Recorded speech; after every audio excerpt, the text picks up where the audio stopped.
Merci de nous regarder de partout. Une fois de plus, votre émission Au cœur de la science a le plaisir de recevoir un grand auteur, un grand écrivain.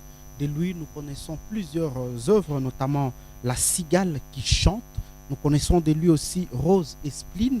Nous connaissons de lui Philosophie en question, d'ailleurs édité deux fois dans des maisons d'édition différentes. Nous connaissons de lui Espoir de nos aurores.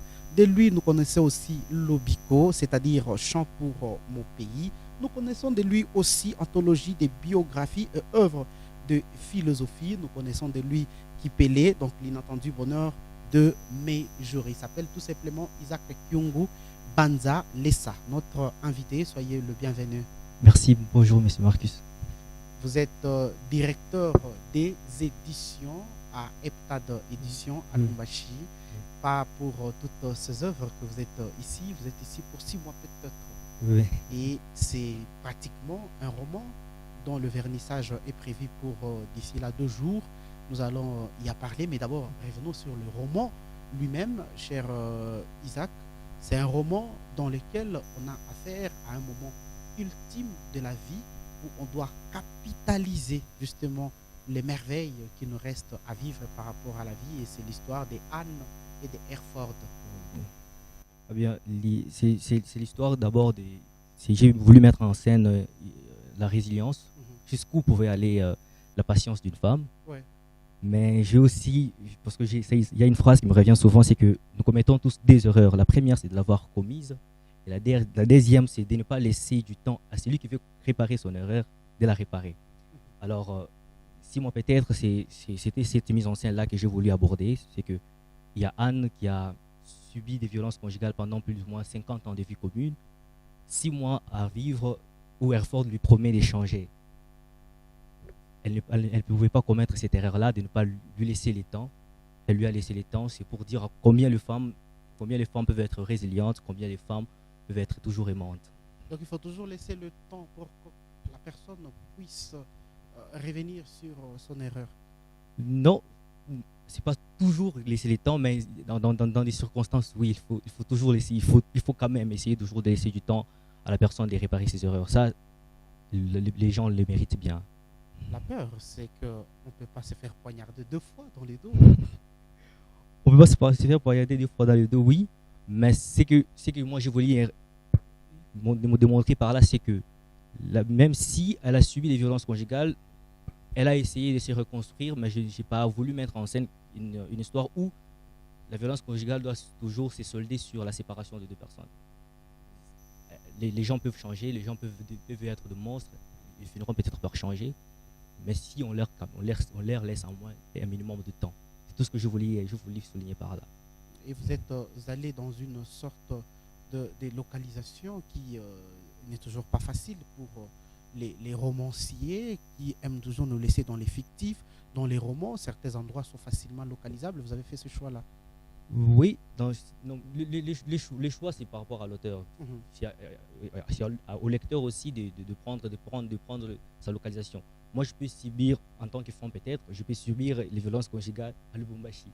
Chacun peut subir les violences conjugales ailleurs. C'est-à-dire, moi, j'ai fait ça parce que c'était l'histoire de Anne dans le Washington, au nord, au sud du World Shake. Mais la personne aussi peut subir les violences conjugales à Lubumbashi, à la Ikasi, ça n'a pas de localisation. La violence conjugale n'a pas de localisation. On peut la subir partout. C'est au lecteur de faire de géolocaliser là où il subit ces genres de violences. Votre crainte serait quoi aujourd'hui avec cette géolocalisation qui serait occidentale? Est-ce de se dire qu'on ne peut pas facilement s'approprier cela parce que ça se passe en Angleterre, parce que vous voulez mettre un peu de romantisme de ça en faisant référence au monde occidental? Non, c'était pas ça ma peur. Vous voyez, même l'histoire se déroule, je crois, en 1830. C'est-à-dire, d'abord, si j'ai choisi ces temps-là, c'est pour dire que ça n'a pas commencé aujourd'hui. Même aujourd'hui, personne n'en parle toujours. Et si j'ai localisé, j'ai mis ça en Angleterre, c'est parce que c'est pour dire, même en Angleterre, même en Europe, ce ne sont pas seulement les Noirs qui ont cette bestialité-là de faire subir aux femmes ces genres de violences. On peut être noir, on peut être rouge, on peut être jaune, on peut faire subir aux femmes des violences conjugales et ça doit cesser. La violence conjugale doit cesser, ça signifie donc qu'il faut toute une lutte, il faut tout un combat. Ce combat-là peut ne pas être facile, c'est un combat difficile, mais rempli pleinement d'espoir, vous le pensez? Rempli pleinement d'espoir, oui. C'est un combat difficile parce que si on dit déjà l'histoire commence en 1800, c'est que ça ne date pas d'aujourd'hui. Moi, j'ai fait ce combat à mon échelle. Le lecteur fera aussi les combats là à son échelle. Le musicien chantera. C'est ce que je dis même dans La Cigale qui chante. C'est que si je suis une cigale, je ne ferai que chanter. Le crocodile va pleurer. C'est-à-dire chacun à son niveau, chacun dans son domaine a quelque chose à faire, a un rôle à jouer. C'est tout ce qu'on essaie d'interpeller par là. Donc moi j'ai écrit parce que je suis écrivain, les chanteurs chantera, c'est chacun à son niveau qui se sent interpellé par cette lutte. Face aux violences conjugales, vous dites que le chemin de la liberté, le chemin de cet espoir, il y en a. Qu'est-ce qui vous rend sire pour dire que voilà, il y a de l'espoir par rapport à tout ce qu'on peut faire pour mettre fin justement à la violence conjugale? C'est pour faire d'abord comprendre aux femmes qu'il y a d'abord des communautés qui les soutiennent. Il y a des communautés, il y a des associations, elles ne sont pas seules. Parfois, les femmes se résolvent à garder silence. C'est parfois mauvais, c'est mortifère ça. Il y a des associations qui ont déjà pris la question avec la plus grande sérieuxité du monde. Elles sont là pour aider les femmes. Les hommes aussi, il faudrait leur inculquer des valeurs de respect et de dignité envers les femmes, parce que nous, c'est des générations. On est en train de partir. On peut commencer par moi. Je suis en train de partir. Il y a mon fils qui vient aussi. C'est toute une autre génération qui vient. C'est-à-dire les valeurs de respect, de dignité envers la femme doivent commencer dès le bas âge. C'est là que doit commencer la question. Il faut battre le fer quand il est encore chaud, comme on dit. C'est à nous, à notre niveau, de sensibiliser aussi d'abord, de sensibiliser les jeunes pour qu'ils grandissent toujours avec ces valeurs-là de respect et de dignité envers les femmes. La violence conjugale, n'est-ce pas là une mœurs africaine? Vous la combattez donc? La violence conjugale, c'est pas vraiment une mœurs. La violence, on peut pas accepter, on peut pas mettre dans nos mœurs de bestialité. Et même la liberté, quand on dit la liberté, elle doit aussi me rappeler que j'ai des limites. C'est ça la vraie liberté. C'est-à-dire même dans nos mœurs ou dans nos coutumes doivent aussi nous rappeler que ça c'est pas bon et ça c'est pas faisable. C'est ce que j'essaie de faire. C'est dans nos mœurs, on essaie de prendre ce qui est digne et ce qui respecte les valeurs humaines. Et ceux qui ne respectent pas les valeurs humaines, c'est à rejeter, c'est tout ce qu'il y a là. Mais qui nous font croire aujourd'hui que taper sa femme, c'est une violence, n'est-ce pas les Blancs? Alors que cela fait partie de la manière dont on a grandi dans notre tradition africaine. La femme peut se faire taper par son mari quand elle va à côté. Aller à côté, c'est-à-dire aujourd'hui, ce qu'on essaie de faire, c'est d'essayer de combuter les choses. On essaie de dire les sociétés évoluent, les gens évoluent, les personnes changent. C'est-à-dire même si c'est de l'ancienne, c'est de l'histoire ancienne, si c'était ça nos coutumes et nos mœurs, ça doit changer. Les gens évoluent, il n'y a que les imbéciles qui ne changent pas. Nos mœurs aussi ils grandissent, ça doit changer. Si la femme peut y aller à côté, au lieu d'être battue, on peut communiquer. La communication, c'est la clé de toutes les bonnes relations. La communication. Pourquoi pas ne pas faciliter à la place des violences? Pourquoi ne pas seulement y mettre des dialogues? Ça peut passer. Par exemple, et vous le dites si bien, donc le combat est difficile, il est rempli d'espoir, mais pour arriver à mettre fin aux violences conjugales aujourd'hui, est-ce qu'il faut tout simplement avoir l'espoir que demain la situation va changer? Il faut de l'amour, il faut de la résilience ou il faut une force? C'est toujours dans la même phrase où je dis, dans un monde où il y a la bestialité humaine règne, quel est le remède donné sinon que l'amour? L'amour peut tout et l'amour c'est peu lui-même, c'est tout ce qu'on essaie de dire. Si d'abord on essaie d'interpeller les gens, il faut dire qu'on les aime, il faut qu'on leur dise si vous faites ça, c'est pour que quelqu'un vous conseille, il faudrait d'abord qu'elle vous aime. Donc vous disent non, ça c'est pas bien, ça c'est bien. Ça doit commencer d'abord par l'amour. Mais l'espoir peut être fragile mais indestructible. C'est-à-dire le combat là, il est plein de remords, il est plein de larmes, mais ça va toujours déboucher sur une solution, on le croit, qui va mettre fin à toutes ces histoires-là. Et plus loin, vous dites finalement que face aux violences conjugales, il faut de l'amour, comme d'ailleurs Oui. vous venez de le dire, et vous faites de ces romans justement quelque chose pour toutes ces femmes qui ont réussi à se libérer de leur bourreau, c'est comme ça que Oui. vous l'appelez. C'est finalement un message pour ces femmes-là que vous lancez. Oui, oui, c'est pour leur dire que elles ne sont pas seules. Parce que il y a longtemps, je ne sais même pas si j'ai déjà entendu un chant ou une chanson où un musicien défend ces genres de causes. C'est-à-dire, elles ne sont pas seules. Nous, en tant qu'écrivains, on a essayé de faire ce qu'on peut. Elles ne sont pas seules. En tant qu'association, Amnesty International est là pour les aider. En tant que des institutions qui sont présentes, les femmes doivent communiquer, doivent chercher de l'aide, non pas c'est résolver au silence. Le silence ne résout pas tout parfois. Il faudrait en parler, il faudrait en discuter et chercher des solutions adéquates. Lorsque vous définissez l'amour, vous dites que c'est le plus meilleur des sentiments. C'est un sentiment d'apprendre d'audace, mais aussi de témérité. Et vous donnez deux distinguos. Donc, soit l'amour est exprimé, soit l'amour n'est pas exprimé. Quand l'amour est exprimé, vous dites que ça nous transforme. Nous avons la joie, nous avons tout ce qui va avec comme sentiment de paix. Mais quand l'amour n'est pas exprimé, c'est justement la tristesse, la souffrance, la peur, les brûlures. Mais face aux violences conjugales, doit-on exprimer ou ne pas exprimer l'amour? Face aux violences conjugales, je pense qu'on doit exprimer l'amour. Parce que c'est ce que j'ai dit.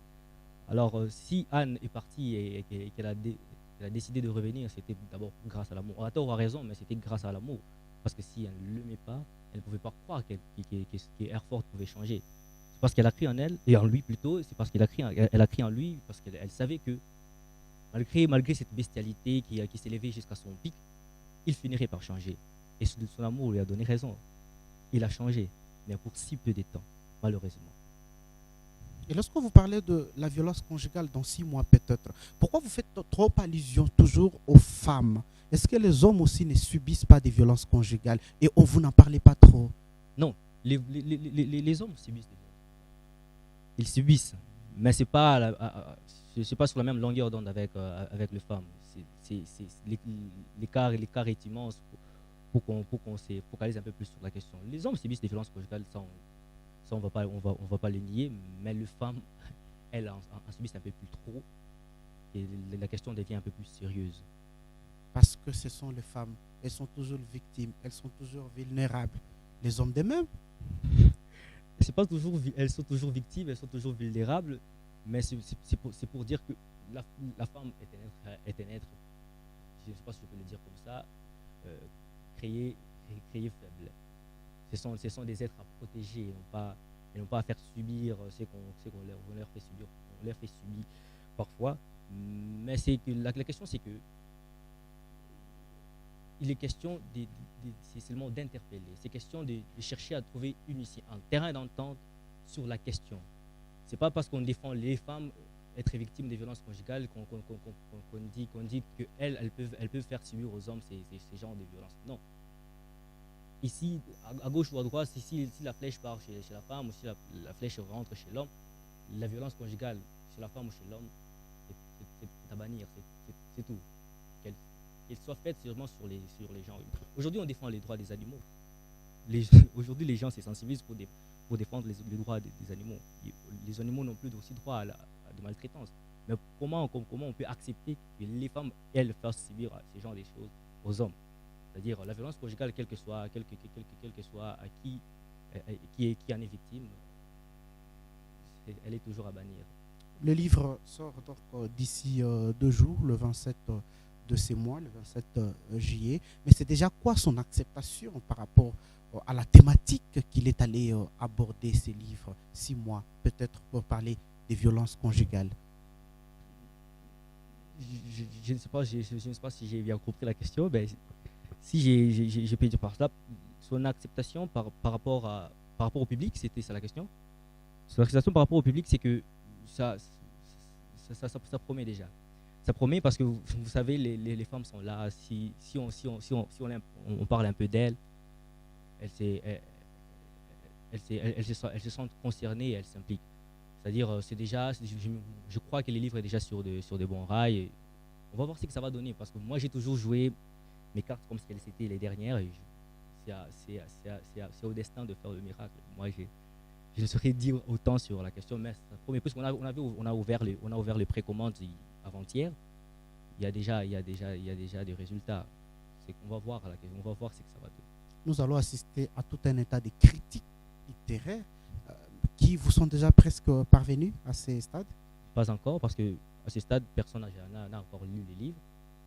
Les livres, il est précommandé, mais on ne l'a pas vraiment encore payé. C'est-à-dire, pour que les gens me critiquent, il faudrait qu'ils attendent, qu'ils lisent un peu les livres, parce qu'on ne peut pas seulement... Il y a des gens qui jugent les livres par leur titre, il y a des gens qui jugent les livres par leur couverture, mais je pense que les critiques bien fondées sont celles qui se focalisent un peu plus sur le contenu du livre.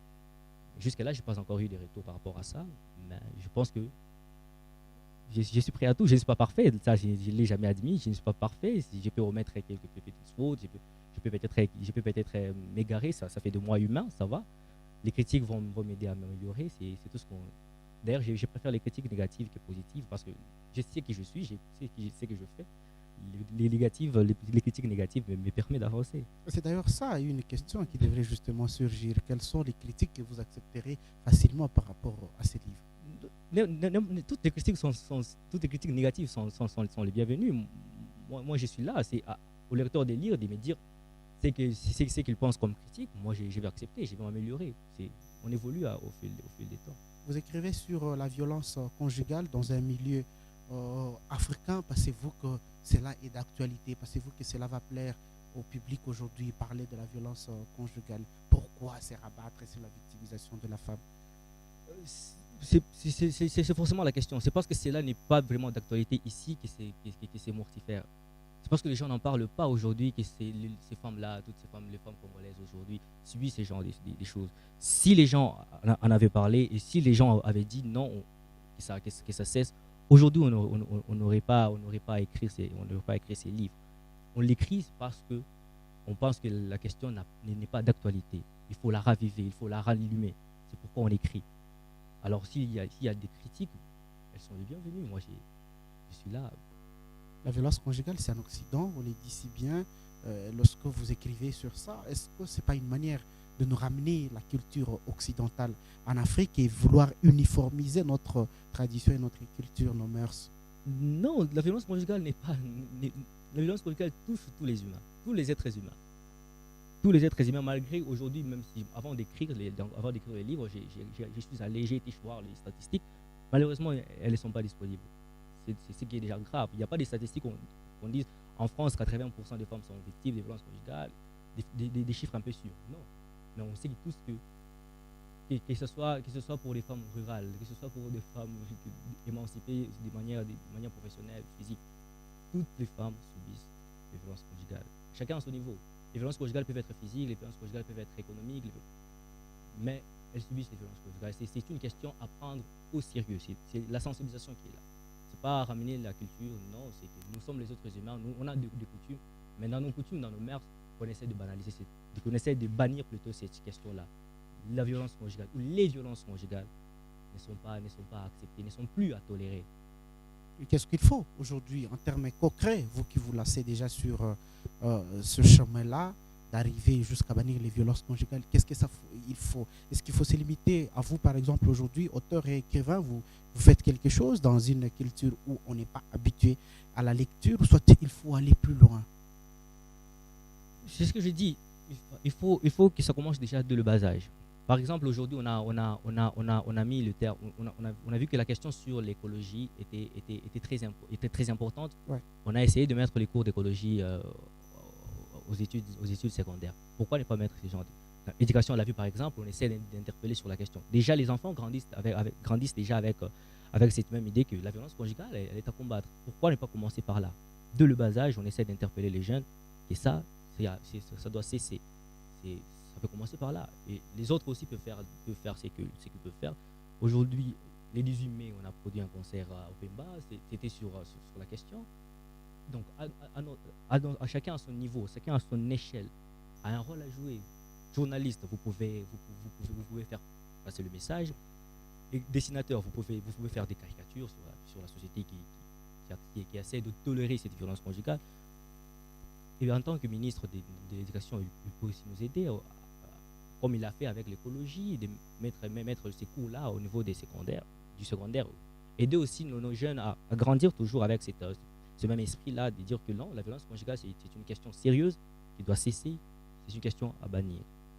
Et que se veut à ce niveau-là, ces livres, 6 mois, peut-être, le livre veut s'inscrire dans une sorte de sensibilisation tout simplement, dans une sorte de conscientisation collective, ou dans ce que vous venez de dire tantôt, l'ouverture du dialogue. Dialogue entre qui? Ok, le livre, c'est un peu de tout ça. On essaie d'abord de sensibiliser. On essaie aussi de faire comprendre aux hommes que les femmes à qui vous faites subir ce genre de violences, ce sont des êtres protégés, elles sont des êtres ce sont des personnes aimantes. Vous pouvez être monstre comme l'a été Airford, mais il y a toujours une femme comme Anne pour vous soutenir. Alors au lieu de lui faire subir ce genre de choses, il faut seulement l'aimer, la femme. Mais c'est ouvrir aussi les dialogues sur la question, c'est parce que c'est comme je l'ai dit, c'est parce que les livres aujourd'hui, la question n'est pas d'actualité, qu'il faut au moins rallumer cette flamme-là, qu'on ouvre le dialogue, qu'on se dise qu'on fasse un état de lieu sur la question. Comment on peut aborder cette question et comment on peut faire en sorte que cette histoire, ces gens de maltraitance cessent.